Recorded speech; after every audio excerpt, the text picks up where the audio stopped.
Hello everyone, welcome to my channel studies made easy. आज हम करने वाले हैं स्टार्ट क्लास 10th का चैप्टर 15 प्रोबेबिलिटी। तो let's start with probability. Probability होता क्या है? कोई भी इवेंट के चांसेस, कोई भी अगर इवेंट होता है उसमें हमें जो इवेंट चाहिए, जो हमारा फेवरेबल इवेंट है, उसके होने के कितने चांसेस हैं, उस चांसेस को हम डिफाइन करते हैं प्रोबेबिलिटी से। तो प्रोबेबिलिटी का एक फॉर्मूला से स्टार्ट करते हैं। प्रोबेबिलिटी किसी भी इवेंट की होती है नंबर ऑफ फेवरेबल आउटकम्स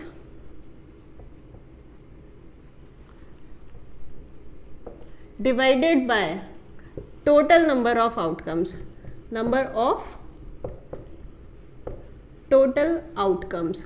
कोई भी अगर इवेंट होता है उसमें जो हमारा फेवरेबल आउटकम है उसका नंबर और जो टोटल पॉसिबल आउटकम्स है, एक इवेंट होने के जो भी पॉसिबल रिजल्ट्स हैं, टोटल रिजल्ट्स, उससे अगर हम ये रेशो फाइंड करते हैं, ये रेशो हमारी बताती है प्रोबेबिलिटी ऑफ दैट इवेंट। एक एग्जांपल हम लेते हैं डाइस का। डाइस आप सबने देखा होगा, लूडो, स्नेक एंड लैडर में यूज होता है सबसे ज्यादा, तो और काफी सारे गेम्स में यूज होता है। डाइस पे हमारे कितने नंबर्स होते हैं? 1, 2, 3, 4, 5 एंड 6। ये 6 डिजिट्स हैं, ये 6 नंबर्स हैं जो डाइस रोल करने पर हमारे आउटकम्स आते हैं। अगर हम प्रोबेबिलिटी फाइंड करते हैं कि 1 के आने की कितनी प्रोबेबिलिटी होगी, प्रोबेबिलिटी ऑफ 1 अगर हम फाइंड करेंगे, इस डाइस के रोल करने पर कितने चांसेस हैं कि 1 आ सकता है? सिर्फ एक। और टोटल आउटकम्स, टोटल हमारे कितने आउटकम्स है? 6। तो 1 आने की हमारी प्रोबेबिलिटी क्या होगी? 1/6। ऐसे ही अगर हम देखें कि प्रोबेबिलिटी इवन नंबर आने की, कोई भी इवन नंबर आने की क्या प्रोबेबिलिटी होगी, यहाँ पर टोटल इवन नंबर कितने हैं? 2, 4 एंड 6। हमारी इवन नंबर आने की प्रोबेबिलिटी में जो फेवरेबल आउटकम है वो है 3, 2 है, 4 है और है 6। तो फेवरेबल आउटकम हमारे 3, टोटल आउटकम्स कितने हैं हमारे? 6। इवन नंबर आने की प्रोबेबिलिटी क्या हो गई हमारी? 3/6, जिसको हम लिख सकते हैं 1/2। अगर हम देखें, ये तो हमारा इवेंट है इवन नंबर का। अगर हम देखें कि इवन नंबर अगर ना आए, probability of even number not coming, उसकी प्रोबेबिलिटी क्या होगी? इवन 3 नंबर है, उसके अलावा क्या बचा हमारे पास? 1 बचा, 3 बचा और 5 बचा। मतलब 3 नंबर ऐसे हैं जो इवन नहीं है, जिनको हम ऑड नंबर भी बोल सकते हैं, और टोटल हमारे आउटकम है 6। तो इवन नंबर ना आने की प्रोबेबिलिटी भी क्या हो गई हमारी? 1/2। इन दो एग्जाम्पल से हमें क्या पता चलता है? किसी भी इवेंट की होने की और ना होने की ये टोटल प्रोबेबिलिटी हमेशा होती है 1। देखिए 1/2 प्लस 1/2 हमारा क्या आता है? इधर 1 आता है। तो किसी भी इवेंट की होने की और ना होने की टोटल प्रोबेबिलिटी हमेशा होती है 1। एक और चीज बताना चाहूंगी कि प्रोबेबिलिटी हमेशा वैरी करती है 0 से लेके 1 के बीच में। It lies between 0 to 1। अगर प्रोबेबिलिटी है 0 प्रोबेबिलिटी होने का मतलब क्या है? कि वो इवेंट जो है इम्पॉसिबल इवेंट है। इस डाइस के रोल करने पर अगर मैं आपको बोलूं कि 10 आने की क्या प्रोबेबिलिटी है? 10 तो डाइस पे कोई नंबर होता नहीं है, सिर्फ 1 से लेके 6 तक ही नंबर होते हैं। 10 आने की हमारी प्रोबेबिलिटी का 10 का फेवरेबल आउटकम क्या होगा? 0। तो प्रोबेबिलिटी भी हमारी 10 आने की हो जाएगी 0। इट मींस दैट 10 एक इम्पॉसिबल इवेंट है जो डाइस रोल करने पर आएगा। अगर हम देखें 1 का मतलब क्या होता है? Sure event. क्वेश्चन अगर कहता है कि इस डाइस के रोल करने पर 1 से लेके 6 तक के बीच में नंबर आने की क्या प्रोबेबिलिटी है? 1 से लेके 6 तक के ये सारे ही नंबर्स हैं, मतलब फेवरेबल आउटकम हमारे हैं 6, टोटल आउटकम भी है हमारे 6। तो अगर प्रोबेबिलिटी हम फाइंड करें 1 से लेके 6 तक नंबर आए इसकी, विच इज 6/6, तो प्रोबेबिलिटी हो जाएगी 1। ये एक श्योर इवेंट है, जब भी डाइस रोल करेंगे तो नंबर 1 से 6 के बीच में ही आएगा। ये हमारा 100% श्योर है। अगर हमारा ये क्वेश्चन आता है कि 1 से लेके 6 के बीच आने की क्या प्रोबेबिलिटी है, तो वो सारे ही हमारे नंबर्स देखे जाएंगे। 1 से 6 के बीच सारे नंबर आते हैं, 6/6 मतलब 1। तो ये हमारा क्या रिफ्लेक्ट करता है कि ये 100% श्योर है कि कि जो भी नंबर आएगा डाइस रोल करने पर वो 1 to 6 आएगा, इसलिए इसकी प्रोबेबिलिटी है 1। तो प्रोबेबिलिटी 0 से लेके 1 के बीच ही होती है और प्रोबेबिलिटी कभी भी किसी इवेंट की नेगेटिव नहीं हो सकती है। तो स्टार्ट करते हैं एक्सरसाइज 15.1 के क्वेश्चन 1 से। क्वेश्चन 1 हमारा कहते हैं complete the following statements. First part है इसका probability of event E and probability of event not E, इसका सम क्या होगा। मतलब एक हमने पीछे एग्जाम्पल पढ़ा था कि इवन नंबर आने की और इवन नंबर ना आने की प्रोबेबिलिटी का सम क्या था 1। तो जब भी कोई प्रोबेबिलिटी इवेंट होने की और प्रोबेबिलिटी इवेंट ना होने के हम सम फाइंड करते हैं, दैट सम इज ऑलवेज 1। चाहे ये इवेंट 2 इवेंट हो या फिर मल्टीपल इवेंट्स हो, सारे ही इवेंट्स की टोटल इवेंट्स की प्रोबेबिलिटी भी हमारी क्या होती है 1 ही होती है। सेकेंड पार्ट कहता है the probability of event that can not happen is 0। कोई भी इवेंट की प्रोबेबिलिटी जो इवेंट हो ही नहीं सकता, जैसे हमने हमारे एग्जाम्पल में क्या करा था 10 डाइस पे 10 आने की क्या प्रोबेबिलिटी थी 0, बिकॉज वो इवेंट हो ही नहीं सकता और उस इवेंट को हम क्या कहते हैं इम्पॉसिबल इवेंट। जब प्रोबेबिलिटी इवेंट आने की 0 है, वो इवेंट हो ही नहीं सकता, तो इस इवेंट को हम कहेंगे impossible event. The probability of an event that is certain to happen. Certain to happen मतलब जो कि होना ही है, काफी हद तक होने के जिसके चांसेस हैं। सर्टेन का मतलब जिसके बारे में हम श्योर हैं, जो होना ही है, तो उसकी प्रोबेबिलिटी क्या होगी 1। अगर किसी चीज के 100% चांसेस है होने के, तो उसकी प्रोबेबिलिटी होती है 1।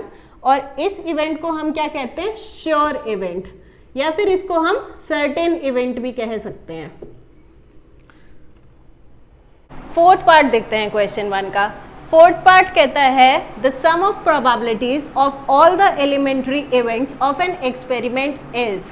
मतलब किसी भी एक्सपेरिमेंट के जितने भी सारे इवेंट्स आ रहे हैं उन सब की प्रोबेबिलिटी का सम क्या होता है, हमेशा 1 के इक्वल होता है। ये आपको मैंने पहले भी बताया था कि जितने भी इवेंट आएंगे टोटल प्रोबेबिलिटी सभी इवेंट्स की हमेशा 1 के इक्वल होती है। The probability of an event is greater than और इक्वल टू। किससे ज़्यादा होती है प्रोबेबिलिटी इवेंट की, हमेशा या तो 0 के इक्वल होगी या 0 से ज़्यादा होगी। एंड लेस देन और इक्वल टू 1। 1 से प्रोबेबिलिटी हमेशा कम होगी या 1 के इक्वल होगी। तो प्रोबेबिलिटी हमारी लाई करती है 0 से बड़ी होती है या फिर 0 के इक्वल होती है, एंड 1 के या तो इक्वल होगी या 1 से कम होगी, between 0 to 1। Now we'll see question number 2 of exercise 15.1।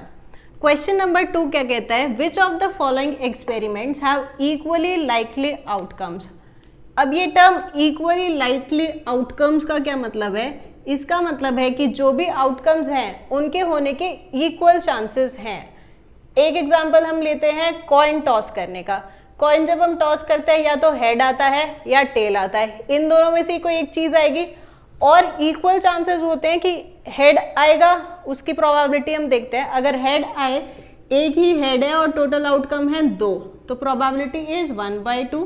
ऐसे ही एक ही टेल है और टोटल आउटकम है 2, प्रोबेबिलिटी इज 1/2। इन दोनों की प्रोबेबिलिटी हमेशा इक्वल रहेगी, इसलिए इसका ये एक एग्जाम्पल है इक्वली लाइकली आउटकम्स का। मतलब जो भी आउटकम आएंगे सारे ही आउटकम की प्रोबेबिलिटी इक्वल होनी चाहिए, सेम होनी चाहिए। फर्स्ट इसका पार्ट देखते हैं। A driver attempts to start a car, the car starts और does not start.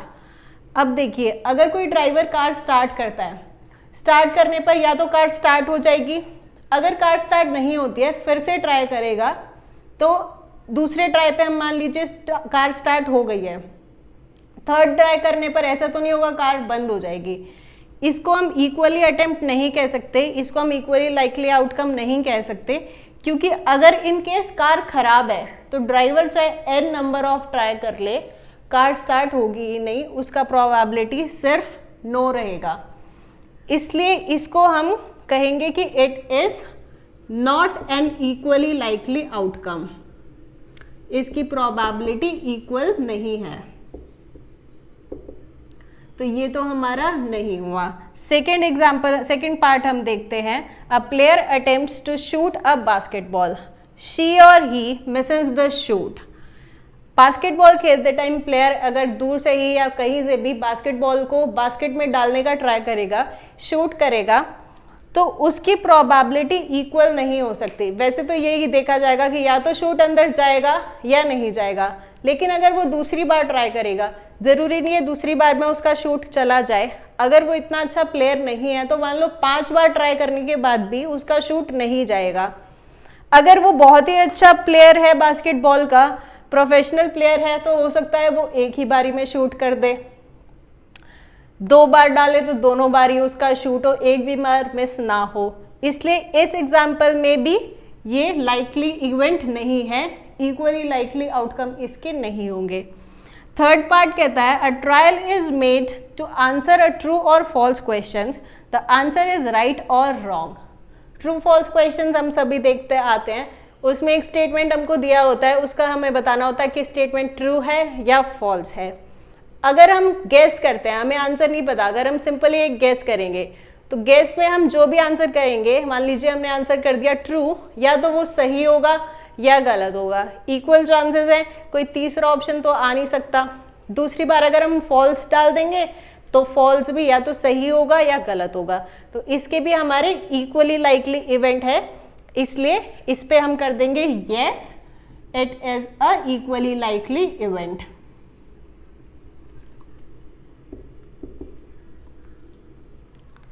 Fourth part कहता है a baby is born, it is a boy और a girl. When a baby is born, हमें पहले से नहीं पता होता कि बेबी बॉय होगा या गर्ल होगा, और कोई भी उसका ऐसा नहीं है क्राइटेरिया कि हम पहले से ही ये चेक कर ले कि बॉय होने के ज़्यादा चांसेस है या गर्ल होने के ज़्यादा चांसेस है। इसके हमेशा इक्वल चांसेस होते हैं, it can be either boy और अ गर्ल। तो इसकी प्रोबेबिलिटी भी हमारी, ये भी हमारा इक्वली लाइकली आउटकम होता है, क्योंकि दोनों की ही इक्वल प्रोबेबिलिटी होती है, या तो बेबी बॉय हो सकता है या बेबी गर्ल हो सकती है। थर्ड क्वेश्चन देखते हैं इस एक्सरसाइज का। थर्ड क्वेश्चन में पूछा है why is tossing a coin considered to be a fair way of deciding which team should get the ball at the beginning of a football game.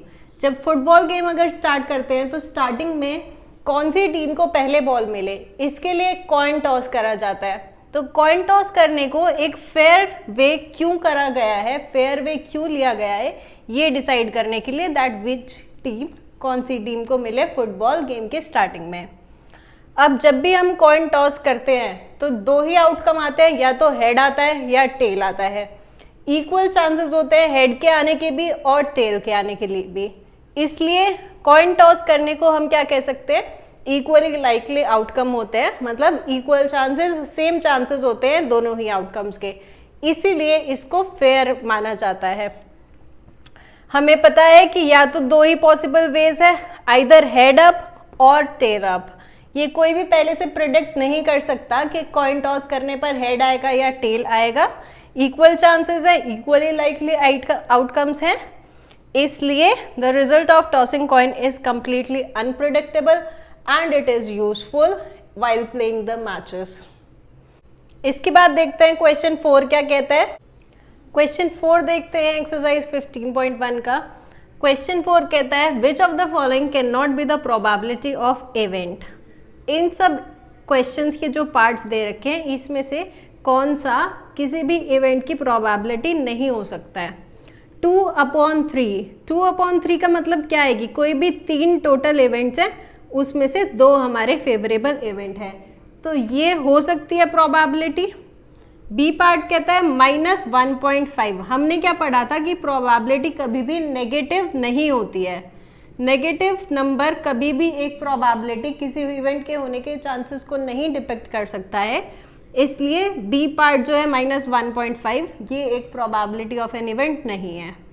C part है 15%, कोई भी event होने के 15% chances हो सकते हैं, ऐसा पॉसिबल है, हम ऐसा कह सकते हैं कि इस इवेंट के 15% चांसेस हैं। 15% को अगर हम फ्रैक्शंस में भी लिखते हैं तो 15/100, मतलब 100 अगर टोटल पॉसिबल आउटकम्स हैं तो उसमें से फेवरेबल हैं 15। तो ये भी एक प्रोबेबिलिटी इवेंट का हो सकता है।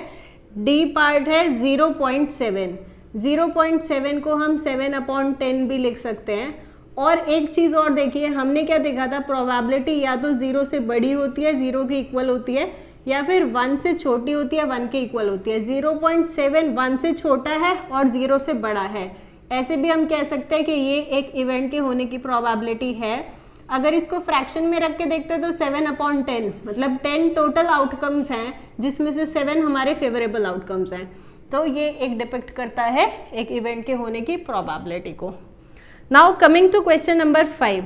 क्वेश्चन नंबर 5 में हमें पूछा है इफ PE मतलब probability of an event is 0.05, किसी भी इवेंट की, एक कोई इवेंट होना है उसकी प्रोबेबिलिटी है होने की 0.05, what is the probability of not E, मतलब उस इवेंट के होने की, ना होने की प्रोबेबिलिटी क्या होगी। कोई भी इवेंट होने की और ना होने की प्रोबेबिलिटी का सम मैंने आपको बताया था क्या होता है, 1, मतलब probability of an event and probability of event not depict करने के लिए मैं ई के ऊपर बार लगा देती हूँ। इन दोनों का सम हमेशा होगा 1। इवेंट होने की क्या प्रोबेबिलिटी हमको दे रखी है क्वेश्चन में, 0.05 plus probability of not event is equal to 1। ये फाइंड करने के लिए 0.05 को 1 में से सब्ट्रैक्ट कर देंगे, प्रोबेबिलिटी ऑफ इवेंट नॉट आ जाएगा हमारे पास 1 माइनस 0.05 विच इज 0.95। तो इस इवेंट की ना होने की प्रोबेबिलिटी क्या होगी, 0.95। ये जो एक टर्म है इसको आप एज अ फॉर्मूला भी ले सकते हो कि probability of event plus probability of event not is always equal to 1। तो इस वीडियो में हमने चैप्टर 15 के बेसिक कॉन्सेप्ट्स प्रोबेबिलिटी के, कि प्रोबेबिलिटी होता क्या है, कैसे प्रोबेबिलिटी डिराइव करा जाता है, साथ ही एक्सरसाइज 15.1 के क्वेश्चन नंबर 1 to 5 कवर कर लिए हैं। बाकी के क्वेश्चंस नेक्स्ट वीडियोस में आएंगे। अगर आप चैनल पे नए हैं तो चैनल को सब्सक्राइब कीजिए, बेल नोटिफिकेशन ऑन कीजिए ताकि आपको कमिंग वीडियोस की नोटिफिकेशन टाइमली रिसीव हो जाए। अगर आपको ये वीडियो पसंद आई है तो वीडियो को लाइक कीजिएगा, अपने फ्रेंड्स के साथ, अपने स्टडी मेट्स के साथ शेयर कीजिए, so that they can also learn probability easily. Till then, happy studying.